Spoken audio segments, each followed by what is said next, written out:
पिछले टर्न पे पिछले लेक्चर पे हमने बताया था कि IUPAC nomenclature of complex compound कैसे निकालते हैं।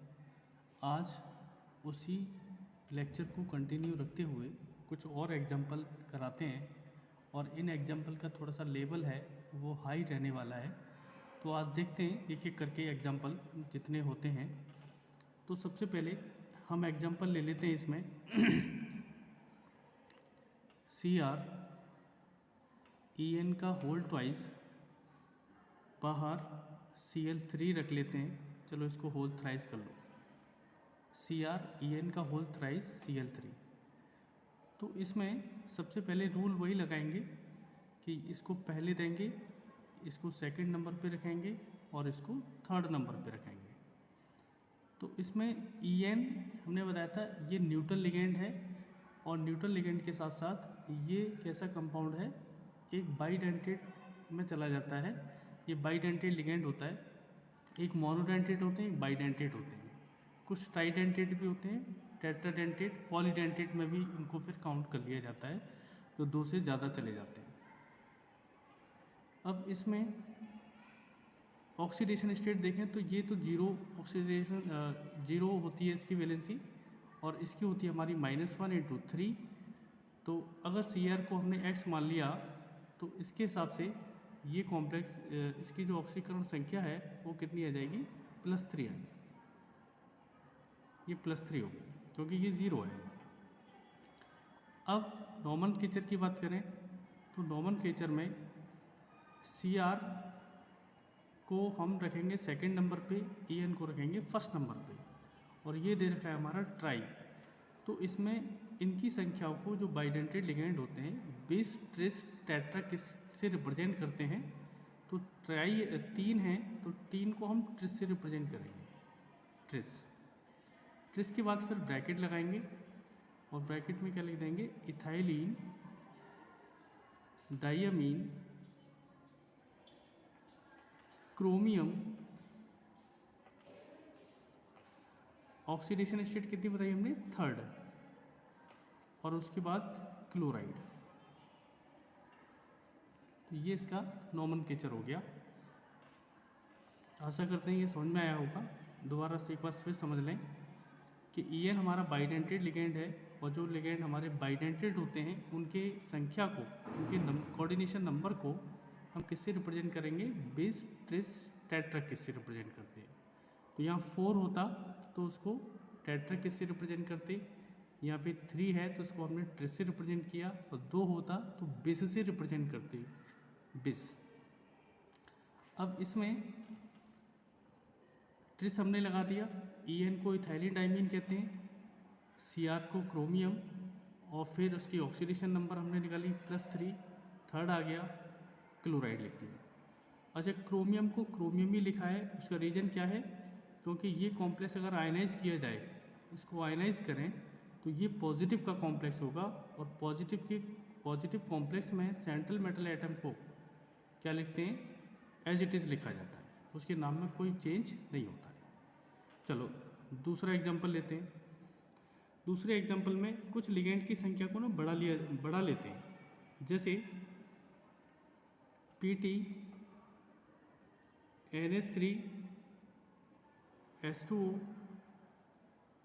C5H5N, एक ले लेते हैं NO2, बाहर ले लेते हैं Cl। ये कॉम्प्लेक्स थोड़ा सा लग रहा है कि हाँ इसमें कुछ दम है। दम से मतलब है कि इसमें लिगेंड की संख्या कुछ ज़्यादा हो गई, 1 2 3 4, 4 लिगेंड हैं और 4 लिगेंड्स में अगर देखा जाए तो अब ऐसे कॉम्प्लेक्स कंपाउंड का नोमेनक्लेचर कैसे किया जाएगा। तो ऐसे कॉम्प्लेक्स कंपाउंड के लिए हम क्या करेंगे कि इन 4 लिगेंड्स में से कौन लिगेंड अल्फ़ाबेटिकली सबसे पहले आएगा उसको सबसे पहले नाम दिया जाएगा। जैसे इसमें ये एमीन है, ये H2O, ये पायरिडीन होता है, पायरिडीन, ये नाइट्रो ग्रुप है हमारा NO2।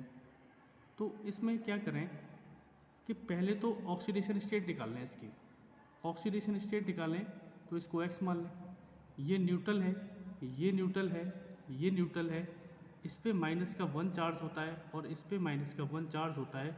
इसका मतलब है कि यहाँ सब ये तो जीरो हो गई और इस पे हो गया -1 -1 -2 और इज इक्वल टू के बाहर ले जाएंगे तो ये हो जाएगा हमारा +2। तो x की ऑक्सीडेशन नंबर कितनी आ जाएगी? +2। ये बात समझ में आ गई होगी सबके।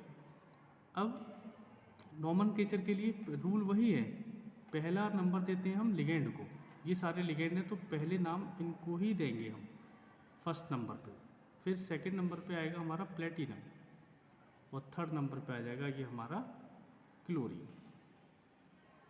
अब इनमें भी लिगेंड में क्या करेंगे कि अल्फ़ाबेटिकली कौन पहले आ रहा है, तो अल्फ़ाबेटिकली अमीन और एक्वा दोनों में अगर देखा जाए तो अमीन और एक्वा में सबसे पहले जो आएगा वो क्या आना चाहिए? पहले अमीन आना चाहिए, एक्वा बाद में आना चाहिए। तो पहले हम क्या लिख लें? एमीन लिख लेते हैं, एमीन, और फिर आ जाएगा हमारा एक्वा, एक्को। उसके बाद ये पायरिडीन है और ये नाइट्रो है, तो पायरिडीन और नाइट्रो में कौन आएगा पहले? तो पहले एन पहले आएगा, तो इसको नाइट्रो लिख सकते हैं या नाइट्राइट्रो अगर लिखा है तो एन लगा दो, नाइट्राइट्रो एन। फिर आ जाएगा पायरिडीन और पायरिडीन के बाद क्या आ जाएगा? Platinum, platinum. क्यों आएगा प्लेटिनम? क्योंकि इसको आयनाइज किया जाए तो ये कॉम्प्लेक्स पॉजिटिव है और ये क्लोराइड नेगेटिव चला जाएगा, तो कॉम्प्लेक्स पूरा हमारा कैसा हो गया? पॉजिटिव हो गया। और पॉजिटिव कॉम्प्लेक्स के लिए हम क्या करते हैं? सेंट्रल मेटल एटम का नाम एज इट इज़ लिखते हैं, तो इसलिए प्लेटिनम लिख दिया। अब इसकी ऑक्सीडेशन स्टेट कितनी निकाली हमने? 2, तो यहाँ पे लिख दिया हमने 2। बचा क्या बाहर? क्लोराइड, तो क्लोराइड आ गया हमारा बाहर। तो उम्मीद है ये बात समझ में आई होगी। ये कॉम्प्लेक्स थोड़ा लेंथी भी था, इसमें बहुत सारे लिगेंड जुड़े हुए थे।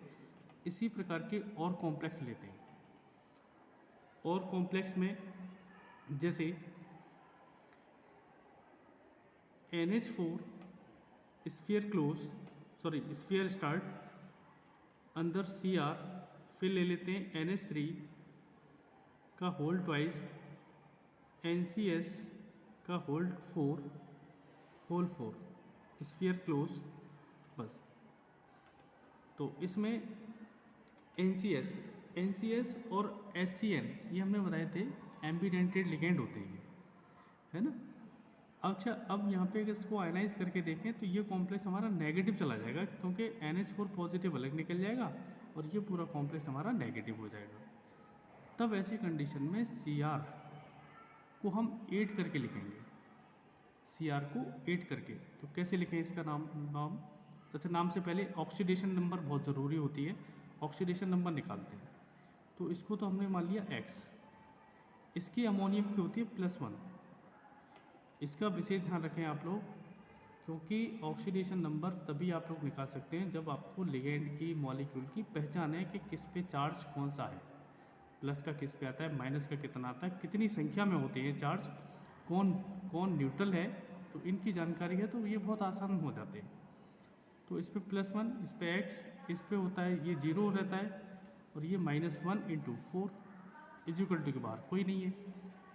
तो ऐसी स्थिति में क्या होगा कि ये तो -4 है और ये +1 है, तो x - 3 बचा, = में चला जाएगा, तो x की वैल्यू कितनी हो जाएगी?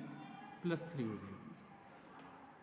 मतलब 1 + 1 जो है इसके -4 में से एक को कैंसिल कर देगा तो -3 बचेगा, और -3 को हम = के बाहर ले जाएंगे तो +3 हो जाएगा।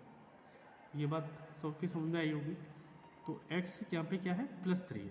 अब इसका नॉमेनक्लेचर करो, तो सबसे पहले काउंटराइन पॉजिटिव है, इसको पहले लिखेंगे, इसको नंबर फर्स्ट देंगे, फिर यहाँ पे इन लिगेंड्स को देंगे सेकंड नंबर और इसको देंगे थर्ड नंबर।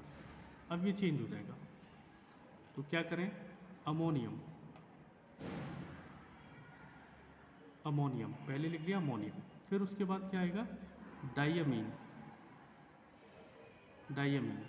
अब इसका नाम हमने बताया था अब ध्यान करो, पिछली वीडियो में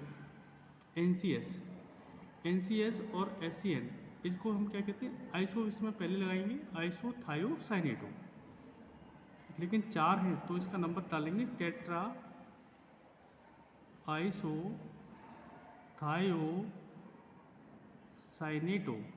वो लगाएंगे क्योंकि नेगेटिव है इसलिए साइनेटो हो गया, टेट्रा आइसोथायोसाइनेटो। अब क्या बचा हमारे पास, क्रोमियम। अच्छा, क्रोमियम को क्या लिखेंगे, क्योंकि कॉम्प्लेक्स नेगेटिव है 8 लगा के लिखेंगे, तो इसको लिख देंगे क्रोमेट। और ऑक्सीडेशन स्टेट इसकी कितनी आ जाएगी, ऑक्सीडेशन स्टेट इसकी आ जाएगी हमारी थर्ड आ जाएगी, थर्ड ही निकाली, हाँ थर्ड आ जाएगी, तो ये हो जाएगी हमारी थर्ड। एक बार इसको थोड़ा सा स्क्रीन दिखाई नहीं रही होगी तो एक बार देख लो इसको हमने कैसे किया है। सबसे पहले हमने लिखा अमोनियम, क्योंकि यहाँ पे NH4 है तो उसके हिसाब से हमने यहाँ पे क्या लिखा, अमोनियम। फिर उसके बाद अल्फ़ाबेट में अमीन पहले आएगा तो डाइअमीन, फिर इसके बाद टेट्रा लगा हुआ है, टेट्रा आइसोथायोसाइनेटो, इसको NCS को क्या बोलते हैं, आइसोथायोसाइनेटो। फिर क्रोमेट, क्रोमेट आ गया, उसके बाद क्या है, थर्ड है तो थर्ड आ गया। तो इस तरीके से इसका पूरा नोमेनक्लेचर हो गया। तो ये बात ये भी क्लियर हो गई होगी। अब कुछ और एग्जांपल ले लें।